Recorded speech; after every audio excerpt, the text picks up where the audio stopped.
This episode of Crosscut Talks is supported by Alaska Airlines.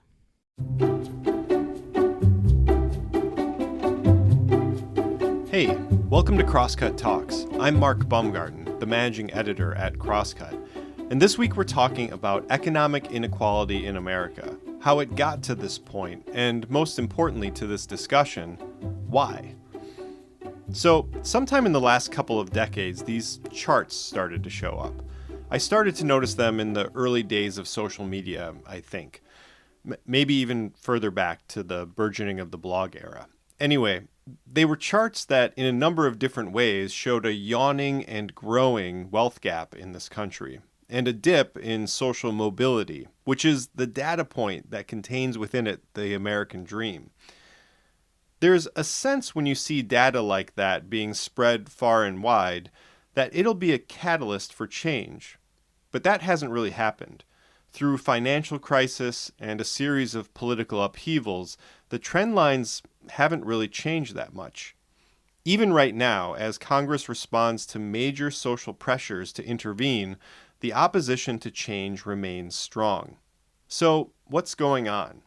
What is it about America that, despite its incredible wealth, prevents it from closing the gap?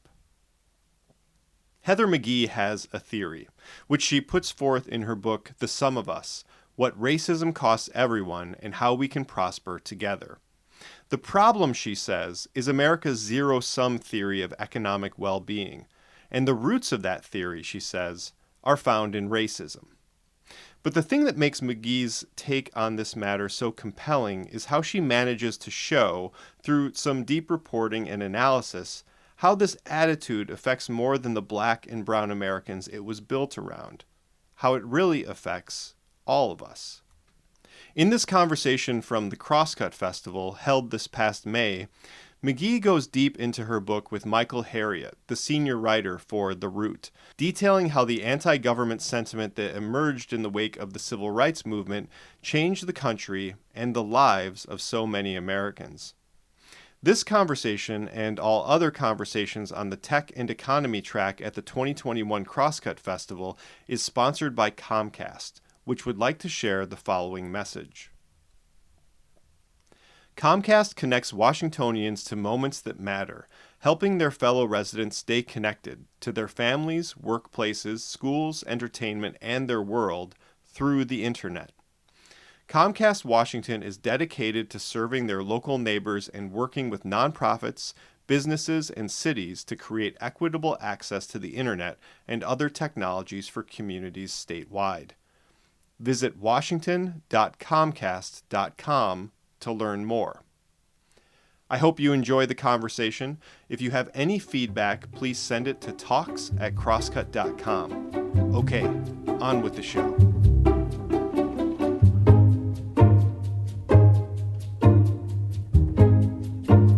Hello and welcome to the Crosscut Festival. I'm Michael Harriot, and today we'll be talking with Heather McGhee, the author of The Sum of Us, the book that I always wanted to exist, but I could never find anybody willing to write it. We finally have, so everyone welcome Heather McGhee. I love that. I mean that is really true, right? So years ago, I actually taught a class that they allowed me to create called Race as an Economic Construct. And there was you had to basically create your own material.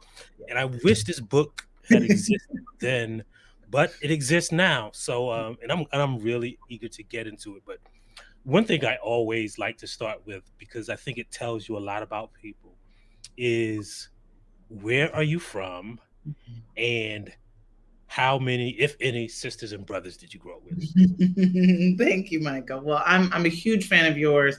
Thanks to the Crosscut Festival for bringing us together. I'm so excited for this conversation. I grew up in Chicago, and I had one older half brother and two younger half sisters. And so I'm like the oldest in one piece, because it's like my dad this way and my mom this way, right? So I'm like the oldest of my dad's kids, and I'm the youngest of my mom's kids, and I'm also a middle kid. So yeah. So you have it all. all the bad stuff. Right. And so I'm really ready to dig into the book. It is quite a work. So what made you write it? Write the book, and who did you write it for? You, obviously, Michael. Yeah. Besides you. So I wrote the book out of a similar sense of frustration that I'd been working for nearly 20 years in economic policy, helping to build and then running a think tank called Demos, which focuses on inequality in our economy and our democracy. And as part of sort of the broad movement looking to advance solutions to inequality, we were doing what we're supposed to do, right? We were doing the statistical analysis, we were bringing the facts and evidence and, sort of policy modeling to the policymakers, and hoping that in the face of rising inequality year after year, they were going to sort of reverse course and do the right thing. Raise wages, extend healthcare, cancel student debt, refund public college. And they kept not doing it. And there kept being something that was sort of an undercurrent that we didn't really have the sort of permission structure to fully name for most of my career in public policy. And we didn't really have a thorough understanding of exactly how it was impacting us. And so really, this book was born out of a lot of conversations across the movement for social change, where I'd talk to environmentalists, or I'd talk to labor unions, or I'd talk to people who want to move universal childcare or universal health care. And there wasn't a coherent story for why it was so hard in our country, right? Why, as opposed to our more homogenous peer nations, we couldn't simply do the basics for our people. The opening line of the book is, do you ever wonder why it seems that we can't seem to have nice things in America? And so I ended up a year and a half into the Trump administration, leaving my dream job running a think tank and setting out on a number of trips across the country, from California to Maine and Mississippi and back again, and talking to hundreds of people, kind of putting aside the knowledge that I had as someone who works in economic policy and as a lawyer, and picking up history books and talking to sociologists and public opinion and political science.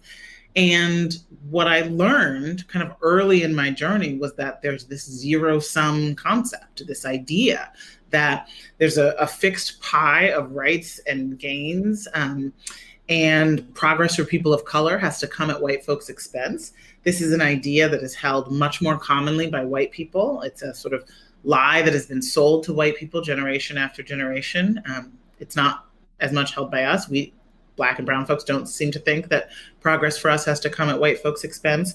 But it helped to explain why, despite all of the data, all of the research, we simply weren't able to make progress on really most of our biggest challenges in the era that I've been alive. Right. And I love the chapter on the zero-sum theory. It's one of the things that I've harped on forever. And one of the things, first of all, who doesn't like pie and who doesn't want everybody to have pie?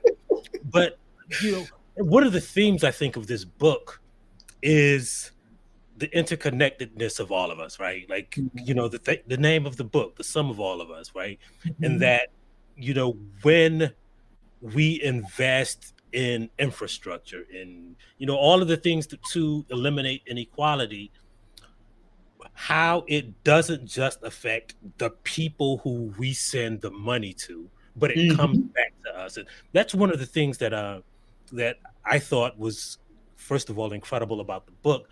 And I'd like you to talk about them in terms of how, first of all, it's not giving anybody something. It is, right.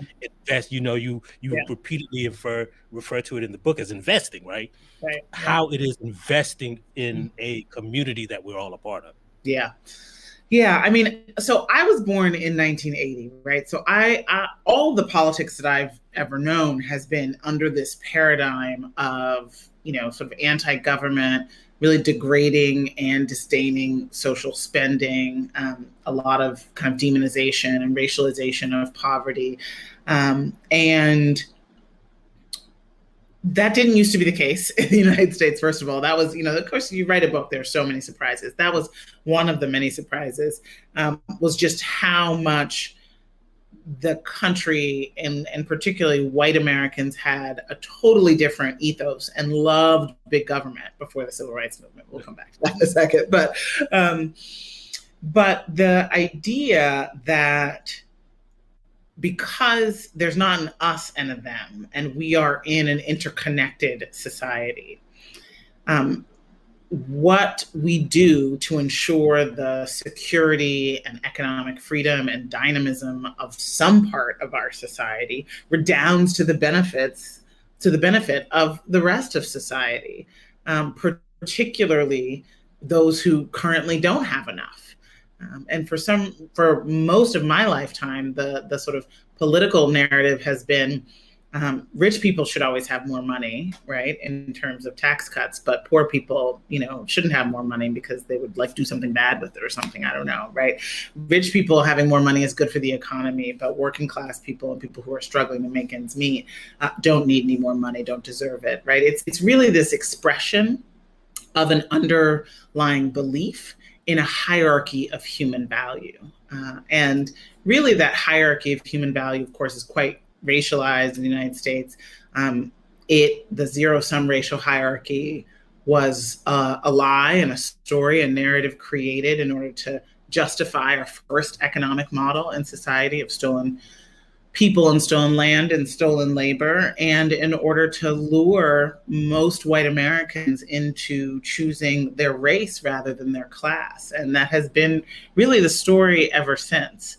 And so when we think about the reason why I try to talk about public goods and investments, and again, I finished this book in November before the American Jobs Plan and Infrastructure Week became a real thing that the president actually wanted to do. I see so many things as infrastructure because they are the assets, the services, the goods that make all other economic work possible and make it better.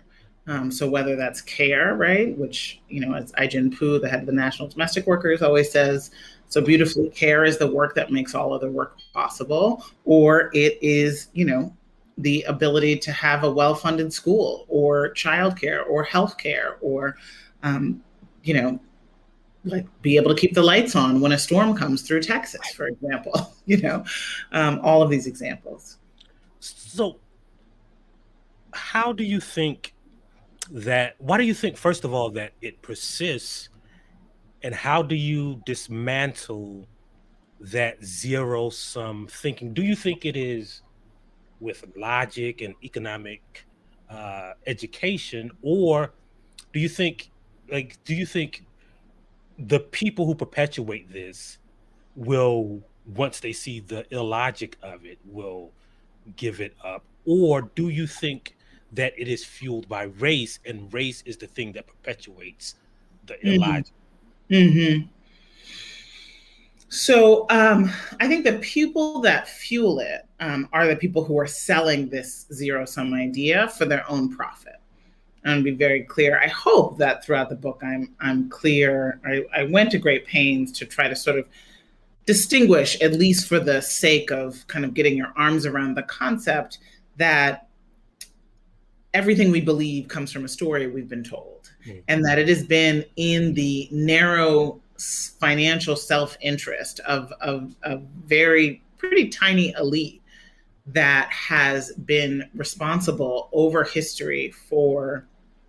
course of history for promulgating this idea and broadcasting it, through media, through politics, through the kind of communication that goes on by shaping laws to reflect this belief in a hierarchy of human value and zero sum. And today it is very much being driven by a self-interested political elite that is, sort of desperately trying to maintain power when their economic ideology and their sort of social ideology is pretty bankrupt. And so that is what we see, right? And now they've got, huge media network, they've got, social media, right? There are so many tools at their disposal, but ultimately we're talking about people selling the zero-sum lie for their own profit, and then people, a much larger group of people who are buying it, who are in many ways desperate enough to buy it, are familiar enough with the story because it's been passed down generation after generation. But I think right now, in terms of your question, Michael, like what's going to make it stop? Please make it stop. And when's it going to stop? I definitely don't think it's going to be a sort of, benevolent surrender of a weapon that has been very, very successful for them over time. I think it is going to be people, the much larger group of white folks, refusing to buy it because the cost is getting too high. And it's not because they read my book. It's because, and I enumerate the costs. It's because the country is breaking, right? It's because we are falling down and failing on the big challenges of our time. Everybody knows that we are divided. Everyone feels a certain degree of sort of anguish and shame around the state of the country, left, right, and center. And, from a purely economic standpoint, the economic benefit of the racial bargain, now 50 years into the inequality era, where we have 4 out of 10 adult workers not being paid enough to meet their basic needs, while 1% of the population owns as much wealth as the entire middle class, the economic benefit of the racial bargain is getting smaller and smaller. Like we've been trying it this way for 50 years and it's not working. And so the issues that I raise in the book, whether it's healthcare or the cost of college or the falling power of labor and collective bargaining, or our environmental degradation and our unwillingness to act on climate change, are all examples of the cost of this underlying racism in our politics and our policymaking. So you mentioned this earlier, right? You said it wasn't always this way, and I wanted to, kind of pin down what changed it, because we saw the things that this kind of racialized economic policy, the things that it created was given, kind of given to them, somewhere between 1930s and the 1950s, right? Mm-hmm. And so, it wasn't that long ago. Their grandparents know how they got this stuff. Well, yeah. But how? What I'm saying is, how did we get from there, right? Mm-hmm. Them believing that not just that they built it themselves, but to do it again is wrong. What? It's not just a kind of gradual removal from that reality. It's the opposite. They believe the opposite of the thing that built the middle class, when it was really relatively just yesterday that we did that, right? Yeah. I mean, Michael, you're referring to basically the formula that helped to build the great American middle class, right? The greatest middle class the world had ever seen, which was a formula that the majority of white folks turned their backs on after the civil rights movement. And the way that I describe that in the book is through the central metaphor of the drained public pool. And this recounts the story. Actually, I go to your neighbor town of Montgomery, but it happened all over the country. And I think it's really important for people to know it wasn't just the Jim Crow segregated South. This happened in Ohio and New Jersey and Washington State. The idea, so what happened was in the 1930s and 40s, we went on the building boom in this country of grand resort style public swimming pools. And these were not the kind of swimming pools that I've ever known. They were 1,000+ swimmers. They were public. They were, big, a lot of WPA projects.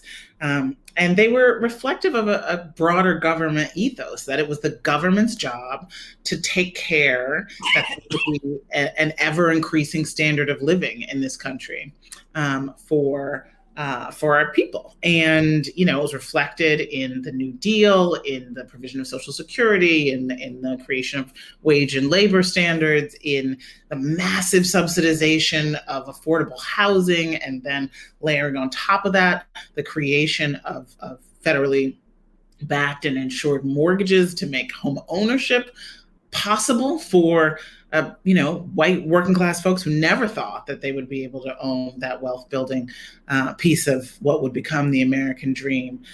Through the GI Bill, which, you know, put a generation of returning veterans to college for free, and more home ownership grants. And virtually all that I just described, as you know, Michael, was for whites only. Whether it was explicitly, like in the housing subsidies, which, you know, said for Caucasians only, or it was race neutral, like the GI Bill was on its face, but then was filtered through segregated housing and higher education sectors, right? So left out tons of Black veterans. And the pools were often segregated too. And when, in the wake of Brown, Black families were finally able to sue and advocate and say, hey, those are our tax dollars. We want our kids to be able to swim too. Cities across the country decided to drain their public swimming pools rather than integrate them. They literally drained out the water, backed up truckloads of dirt, paved it over. In Montgomery, Alabama, where I go in the book, the central park there called Oak Park, they closed the pool. They sold off the animals in the zoo. They actually closed down the entire Parks and Recreation department of the city and kept it closed for a decade rather than integrate it. So we were in 1970 before Montgomery reopened its Parks and Recreation department. And when they did that, they never rebuilt the pool. So I walked the grounds of this sort of big grassy expanse, and there were like 5 people at the park, right? It was no longer the lifeblood of the community the way it had been. And I talk about the drained pool as obviously standing in for so much more, right? It's about what happened to public goods once they were expanded to include public that white people didn't think was good, right? And what happened when public goods then became private costs and private amenities, right? With the swimming pools, you had white folks building, you know, backyard swimming pools and membership only private swim clubs. And of course, that means the community lost out in something, you know, and then that's obviously been a big feature of the austerity of the inequality era. It means Black folks never got to swim in the public pools. It meant rich white folks, you know, had something that was all to themselves. But I then trace the drained pool politics of austerity that is fueled by a logic of racial resentment, a desire not to share across lines of race, to rather destroy something that is sort of prized in our country rather than share it across all of these issues that really, for me, helped explain more than anything else that undercurrent that I was talking about, the way that it was so hard to make progress on the economic issues that should have been kind of no-brainers and are no-brainers in countries without our history and without our politics.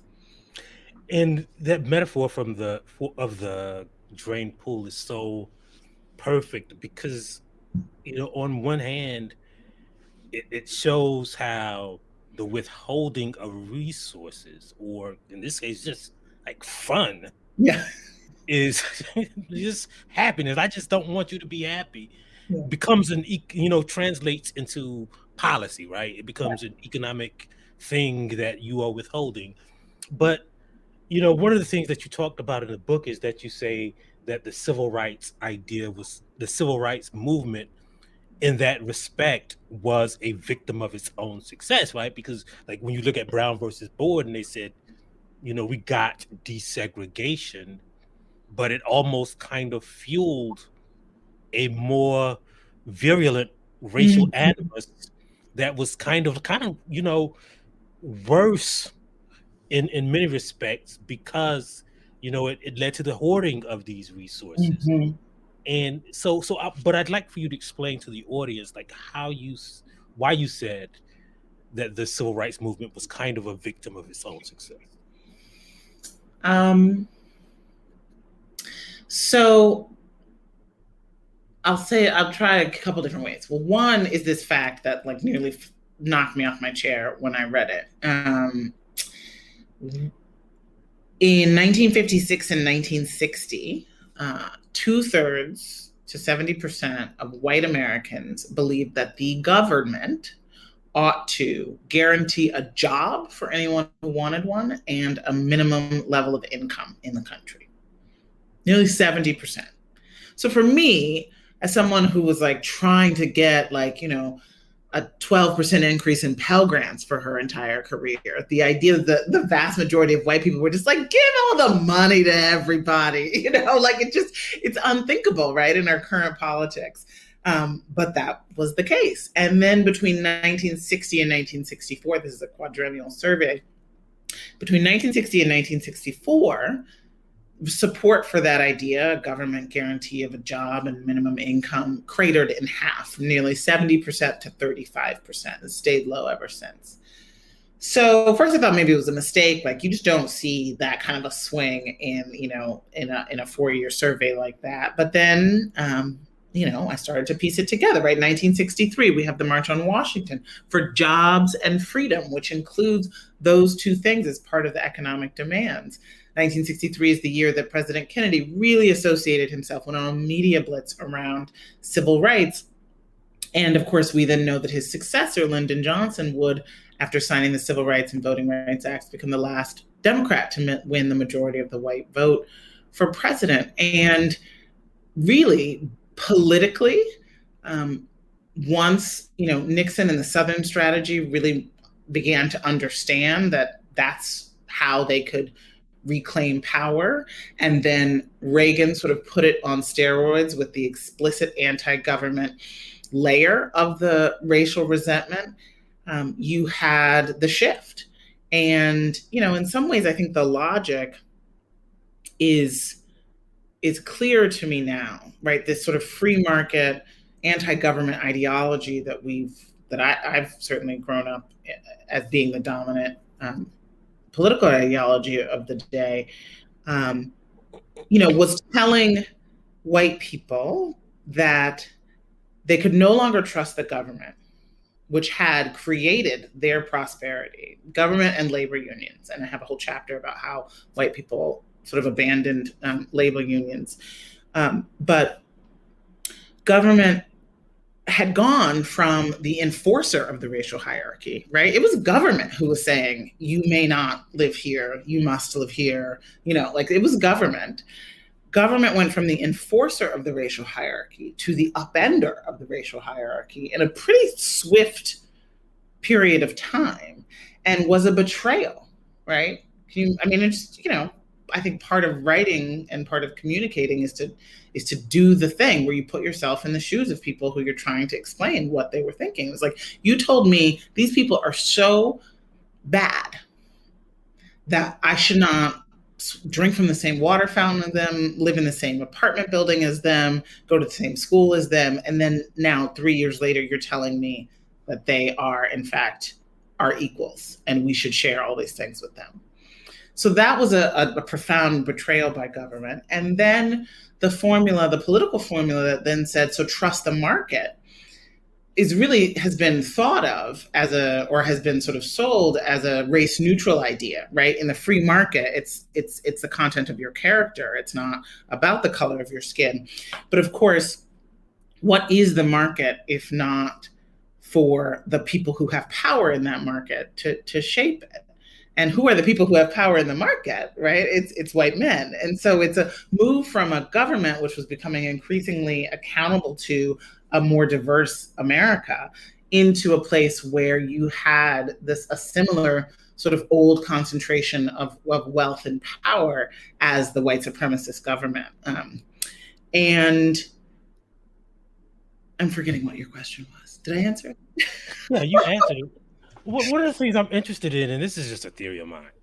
Give me your theory.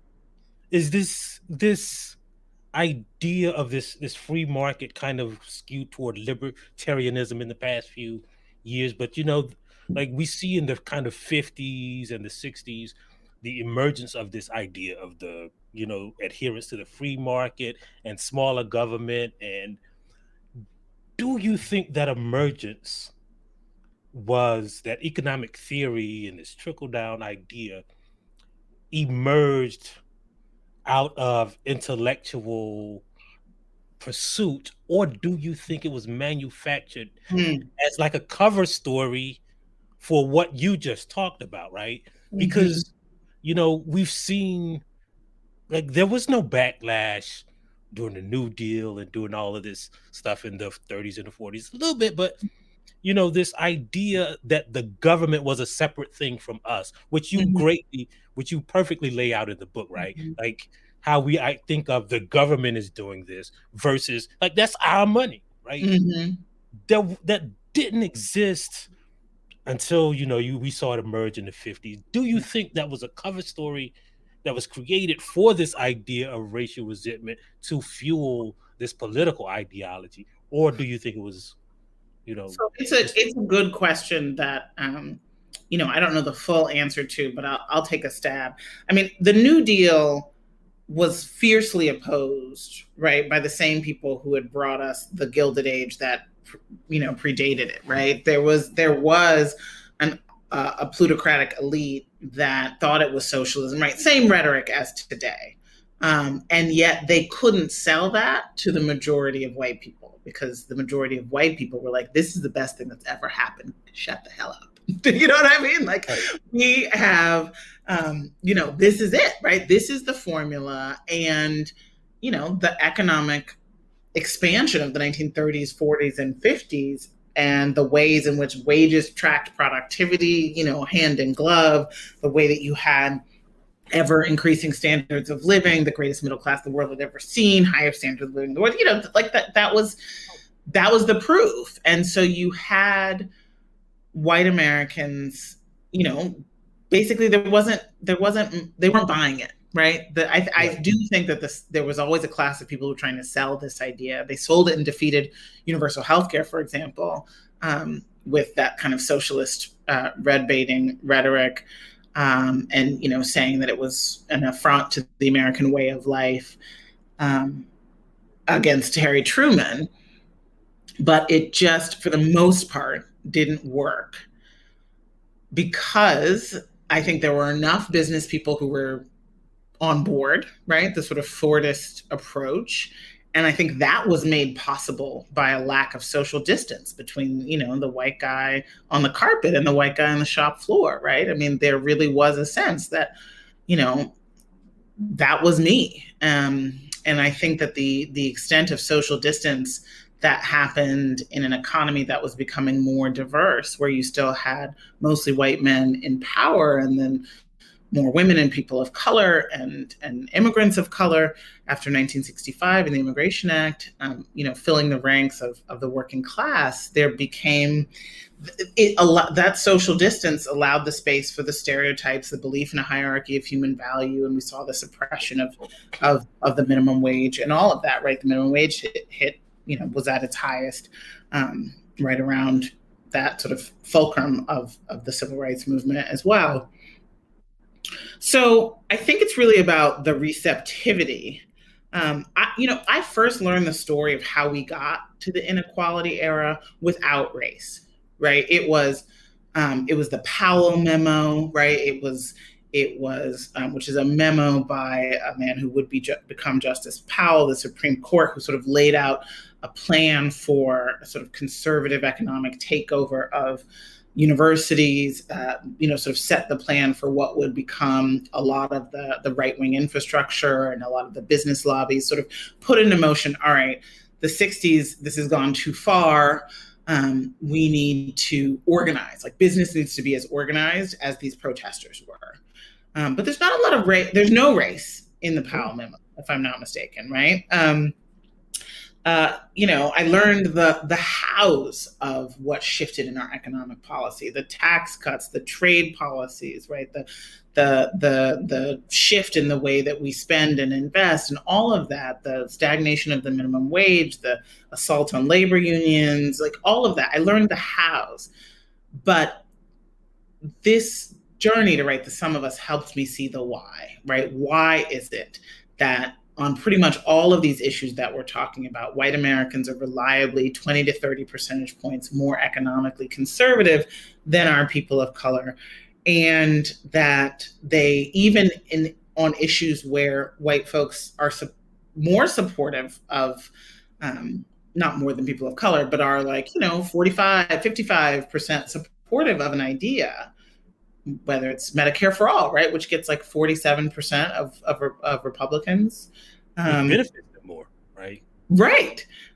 White people are the largest group of the uninsured, right? White people are the largest group of people making under 15. White people, the majority of the country, right? So, and yet they still vote into power a party that has no interest in doing anything, right? And is adamantly opposed to this agenda. So they vote into power reliably, right? In every presidential election since LBJ, they vote the Republican Party, which has become so conservative on economic issues that it's not even reflective of the economic ideology of its own base. A couple other things I could talk to you about this all day. One of the things you point out in the book is this idea of colorblindness and race neutral policy, as if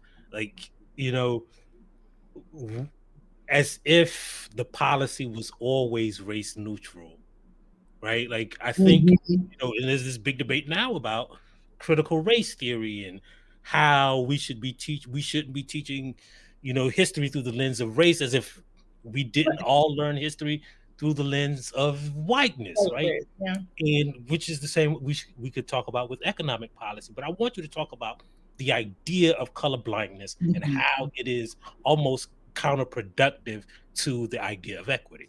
Yeah.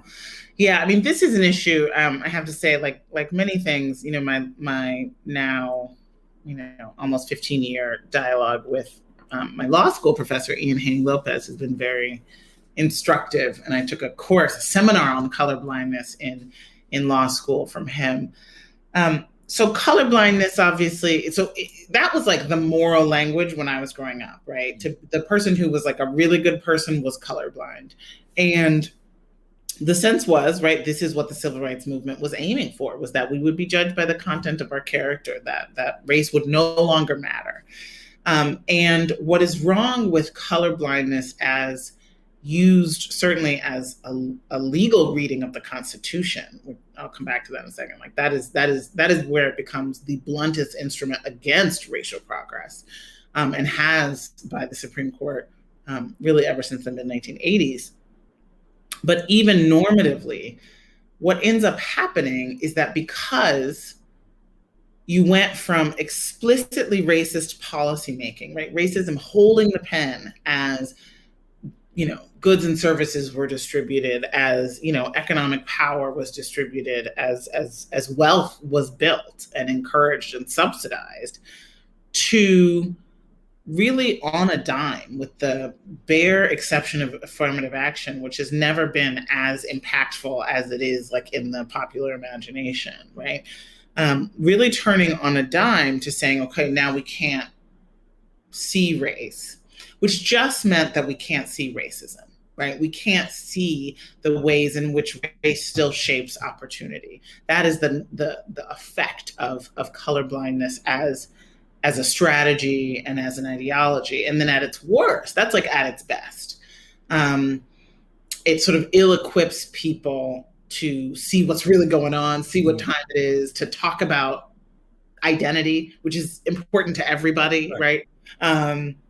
To have, the muscle to deal with racial difference and conflict, and to be culturally competent and all of that, right? They're sort of like on an individual sort of normative moral level, colorblindness does not serve.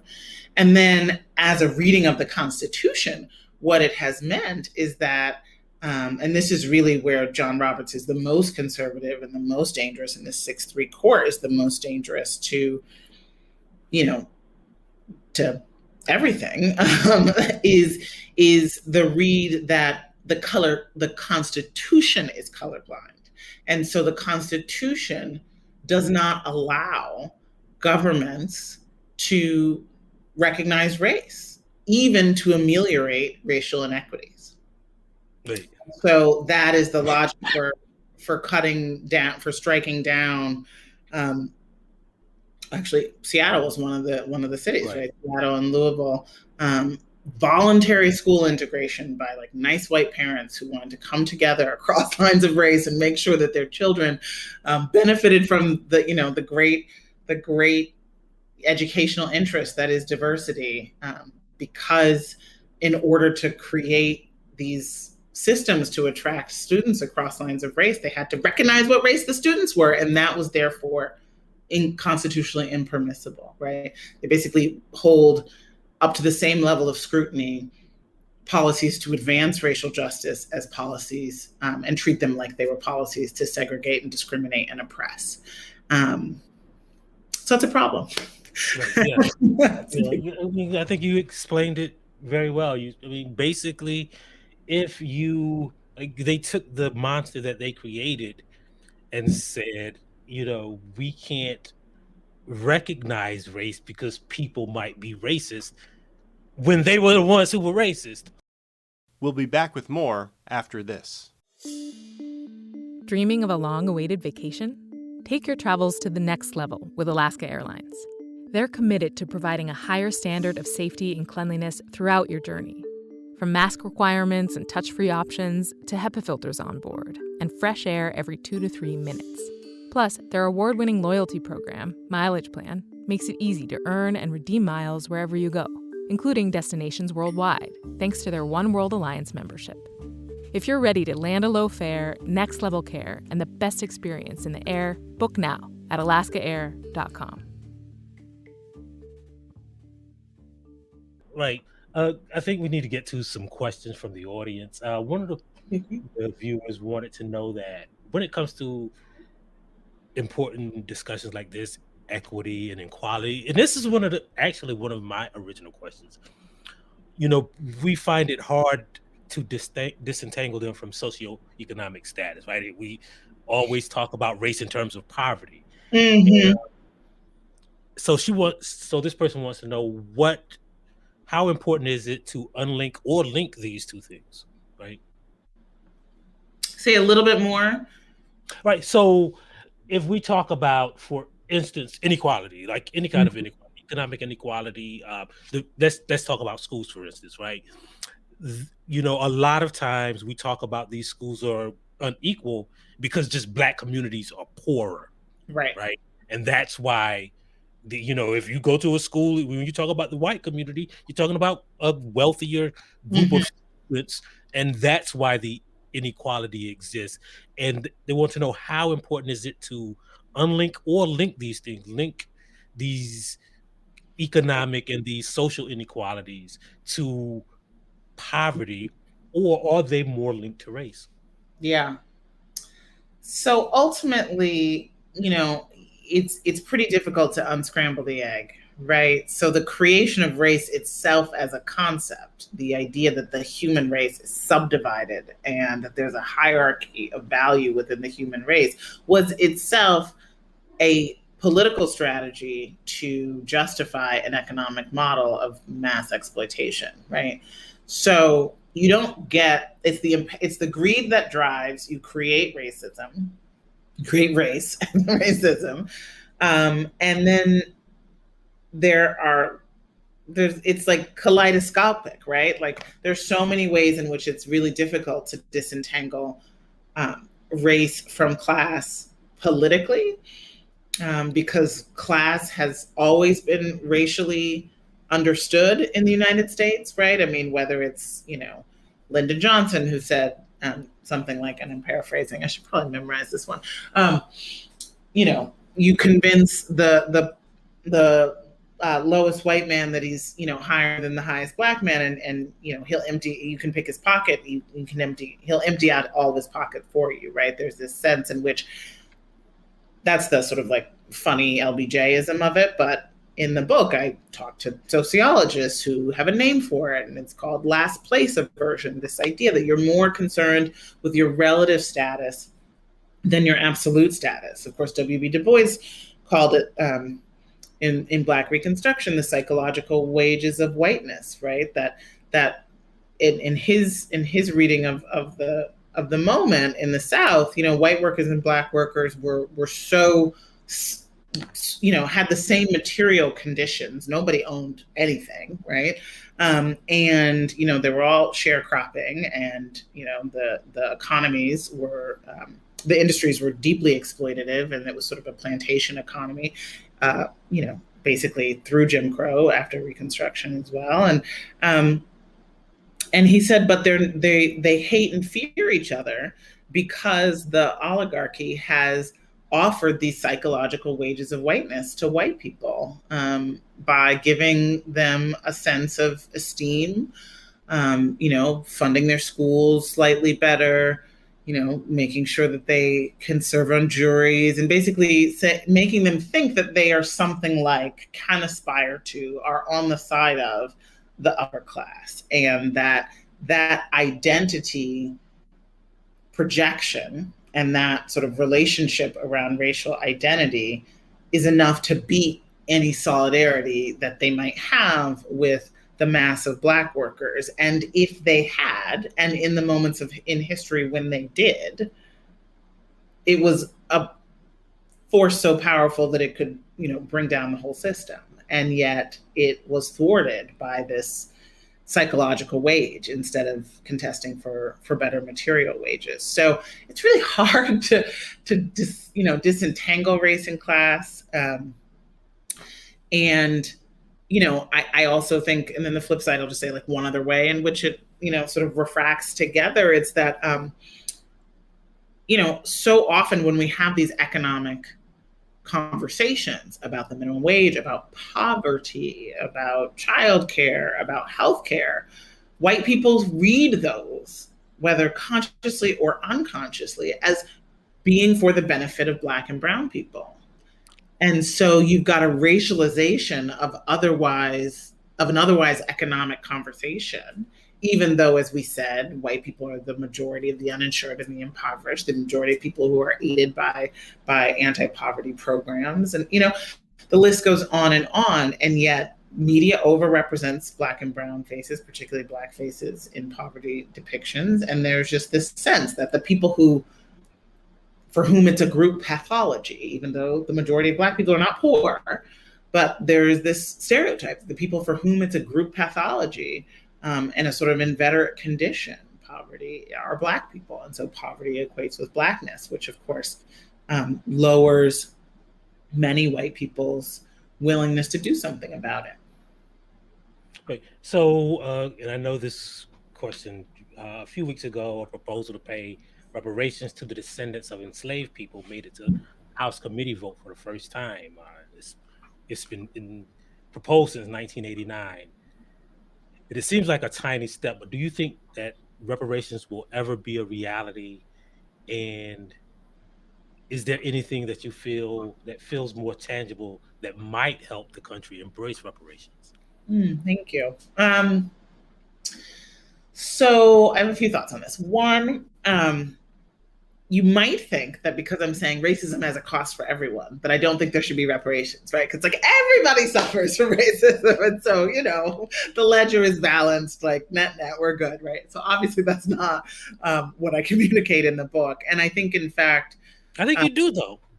I mean, I communicate in the book that I don't communicate that the ledger is balanced, but I do communicate that it has a cost Right. for everyone, that you can't have a system as pervasive as racism is in our society and have people feel like they can escape it, right? It is warped every system. But that doesn't mean that in every single instance, it's not hurting Black and brown Right. people worse, right?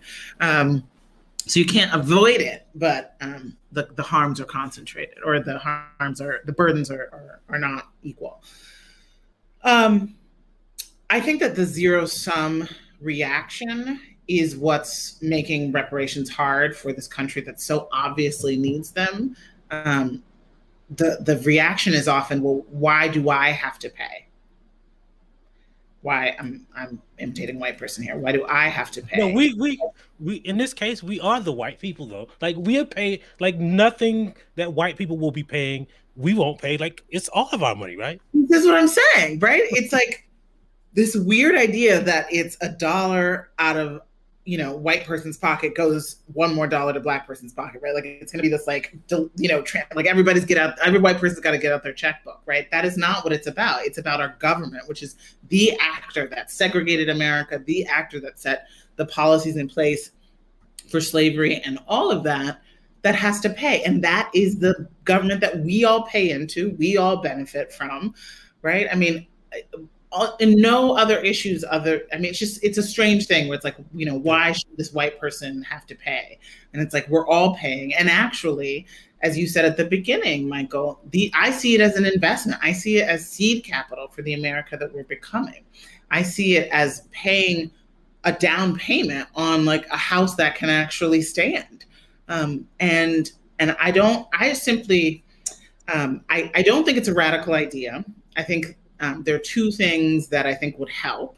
One, in the conclusion of the book, help us get there. In the conclusion of the book, I talk about a process that's underway in a bunch of different communities called Truth, Racial Healing, and Transformation, which brings together stakeholders at a grassroots community level to sort of rewrite the community history, get on the same page about the real racial story of the community, build relationships among stakeholders, and then identify what is the vision for Seattle, a Dallas, a Topeka that is free of this old belief in a hierarchy of human value. What would it really look like if we could just jettison that belief that no longer serves us, it is costing us so much, and then moves forward? And I think that I don't think that in our current politics, a sort of blue ribbon commission in Washington is going to move the needle politically. But I left the 3 years of being on the road to write The Sum of Us more certain than ever that organizing, like true deep relationship building and struggle with one another is the most transformational thing. And that's why I really love the Truth, Racial Healing, and Transformation idea, because it builds in some of the kind of elements of real grassroots organizing and relationship building and common struggle. So I think that will be necessary to create the kind of social permission for it. And I also think, something like Senator Booker's, baby bonds, right, which is like something for everyone, but more for low wealth families. And low wealth families are, disproportionately Black, and the racial wealth divide is, 15 cents on the dollar, and a Black college graduate has less wealth than a white high school dropout. And that's because of history showing up in your wallet.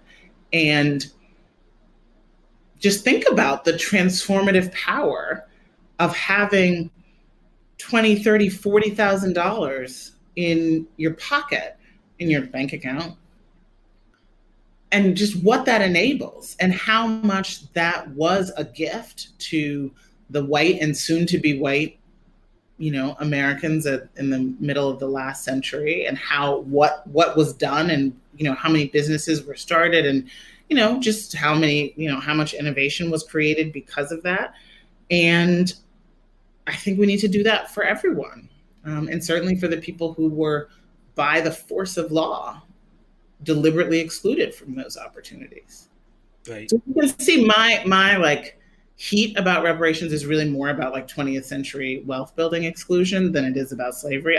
I'm agnostic. Like, I'm not like, it shouldn't be slavery. I think From Here to Equality, Sandy Darity's book is a great sort of practical, here's how it could be done with the 1850 census records. And right, I don't think it's impossible by any means, but I'm also just like, we don't even have to go back that far to talk about what is owed. I agree with you. One of the things that I've preached for years is that maybe, right, just the actual value of the money stolen from Black taxpayers and given to white people in the New Deal and in the GI Bill, that might be like equivalent to all that money from 1778 or 1790 till now, right? Like, it might be the equivalent. Right? When you talk about all that money and that wealth building that they gave to white people that we pay for. Yeah. But of course we could talk about this all day. Unfortunately, our time is up. I want to thank you for a great conversation. I want to thank Crosscut for inviting us.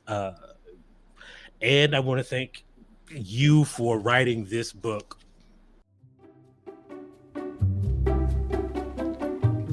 And that's it for this week's episode. Thanks to Heather and Michael for the talk, and thanks also to the folks in the audience who asked questions. If you'd like to be one of those audience members for a future Crosscut event, go to crosscut.com/events. This episode of Crosscut Talks was engineered by Seth Halloran. The live recording was engineered by Rusty Bacall and Victoria Ralph, and the event was produced by Jake Newman and Andrea O'Meara. Ann Krisnovich and Mo Cloud managed our audience engagement. If you'd like to subscribe to Crosscut Talks, you can do just that on Apple Podcasts, Spotify, Stitcher, or wherever you listen. For the latest political, environmental, and culture news from the Pacific Northwest, visit crosscut.com.